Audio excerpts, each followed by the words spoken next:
Two brothers were cleaning out their basement one day. It was dusty and messy down there. There were cobwebs everywhere and stuff stacked up to the ceiling. The brothers were looking for some old board games that they used to play when they were little, but they couldn't find what they were looking for. And instead, they found something even more interesting. Tucked away in a dark corner was an old wooden chest.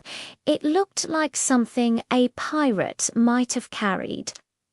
The boys opened it up, and inside they found an antique mirror. It was covered in dust and hadn't been polished in years. But the boys decided to clean it off so they could get a good look at themselves. At first, the mirror didn't show anything. It was just a dark, murky reflection. But then the glass started to clear and the boys saw two figures. At first, they thought it was them. But then the two figures started waving at them, but not as if they were saying hello. They were waving as if they were trying to flag down a taxi.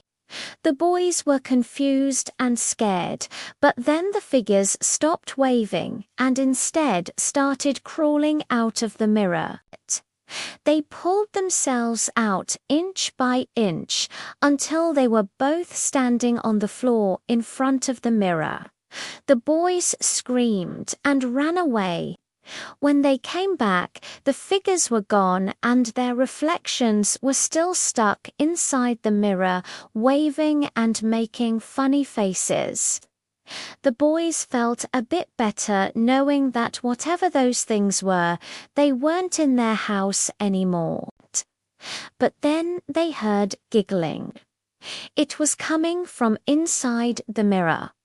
Then one of the figures spoke. "This place is so much fun. I bet we can cause so much mischief." Then the other figure said, "Let's go cause some trouble." And with that, they switched places with their reflections and stepped out of the mirror again. Except this time, they brought a chair with them. They sat on either side of it and started laughing maniacally. Suddenly, the boys realized that they had become the reflections and were stuck inside the mirror. They tried to call out to their friends, but all that came out was static. They were trapped, and they knew that if they didn't do something fast, their mirror twins would cause too much damage. They needed to come up with a plan to switch back, but how? They thought about it for a moment. Then one of the boys had an idea. He turned to his twin and whispered, "I think I know how to get our bodies back." The mirror twins were having way too much fun to realize that they were being watched. They hopped out of their chairs and ran around the house, stealing candy from the cupboards and hiding the wrappers.